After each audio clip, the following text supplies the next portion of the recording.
Good morning, students. Welcome to CI International School online study system.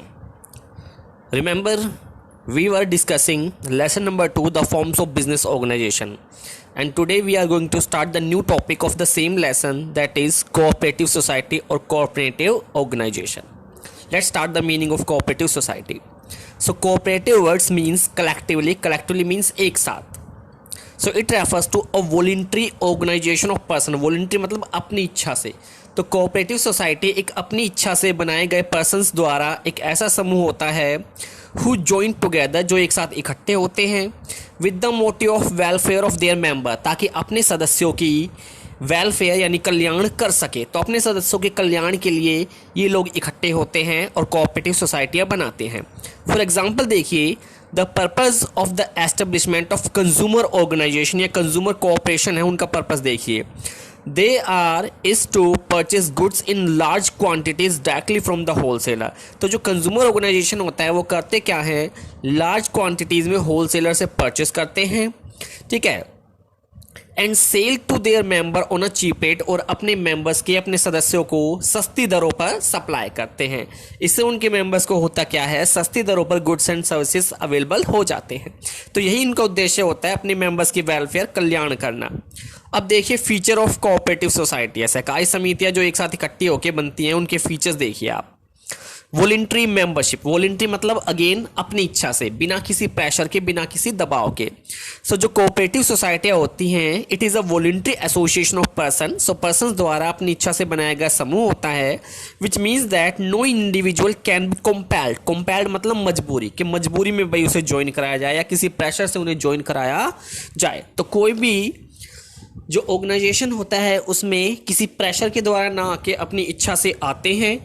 And anybody can be a member, कोई भी उसका member बन सकता है. And when he desire he can leave the membership after giving proper information, और proper information देके उस membership को से हट भी सकता है, यानी कोऑपरेटिव सोसाइटी को छोड़ भी सकता है. After leaving the membership the member gets back his capital according to the law या अकॉर्डिंग टू द रूल्स. तो मेंबरशिप छोड़ने के बाद उसे उसकी पूंजी या उसे उसकी कैपिटल वापस कर दी जाती है. And the important fact is that, एक और फैक्ट देखिए, no member can transfer he share to another person. अगर आपने एक बार शेयर खरीद लिए तो आप किसी और पर्सन को इसे ट्रांसफर नहीं कर सकते. There is no restriction on becoming the member of cooperative society on the basis of religion और कास्ट या धर्म के आधार पर आप किसी को कोऑपरेटिव सोसाइटी का मेंबर बनने से रोक नहीं सकते. यानी कि कोई भी धर्म का व्यक्ति, किसी भी कास्ट का व्यक्ति कोऑपरेटिव सोसाइटी को ज्वाइन कर सकता है. Anybody can join it. यहाँ कोई भेदभाव नहीं किया जाता.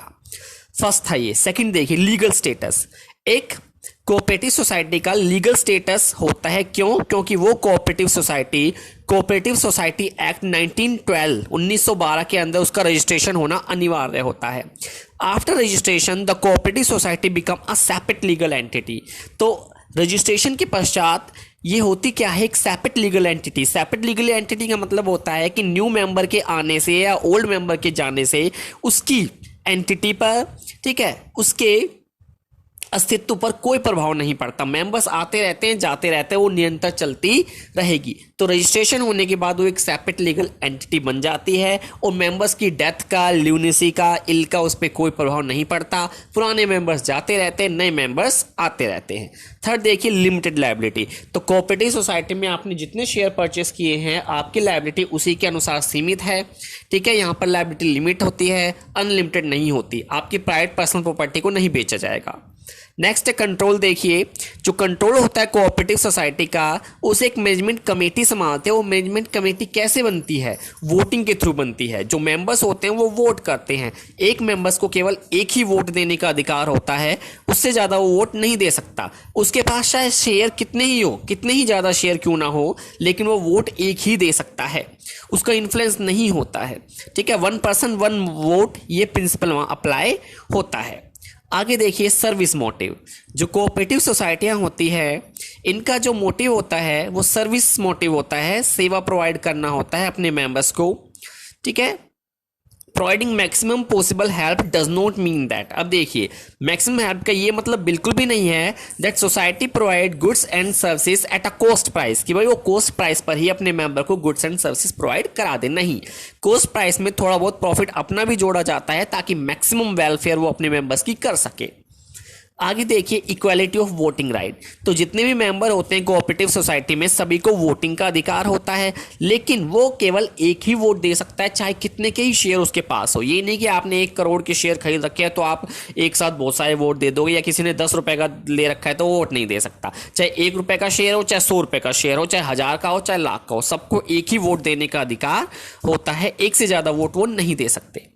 आगे देखिए, कैश ट्रेडिंग। कैश यानी कि सारी ट्रांजैक्शन जो होती है कोऑपरेटिव सोसाइटियां ज़्यादातर कैश में करती हैं। क्यों? क्योंकि ये स्मॉल फाइनेंस अरेंज कर पाती है, क्योंकि इनके मेंबर सीमित रहते हैं तो उससे काफ़ी कम ये फाइनेंस अरेंज कर पाती है। तो उधार बेचने की कैपेसिटी इनके पास नहीं होती, या ये उधार बेचना अफोर्ड भी नहीं कर पाते, इसीलिए इनकी ज़्यादातर जो ट्रेडिंग होती है वो कैश में ही होती है, क्रेडिट में नहीं होती। आगे देखिए, अरेंजमेंट ऑफ फाइनेंस। अब फाइनेंस कहाँ से आता है इस कोऑपरेटिव सोसाइटी के पास? देखिए, number 1, capital is obtained from the sale of share to the members. सबसे पहले ये मेंबर को जो शेयर बेचती है उससे इनके पास फाइनेंस आता है, रुपया आता है। सेकंड देखिए, loan obtained from the government. ये गवर्नमेंट से लोन ले सकती है, वहां से इनके पास रुपया आ सकता है। थर्ड देखिए, grant received from government. Government grant का मतलब होता है हेल्प। देखिए, लोन तो आपको वापस करना पड़ता है, लेकिन ग्रांट जो हेल्प के रूप में मिला है उसे आपको वापस नहीं करना पड़ेगा। तो गवर्नमेंट ने जो ग्रांट आपको दिया है वो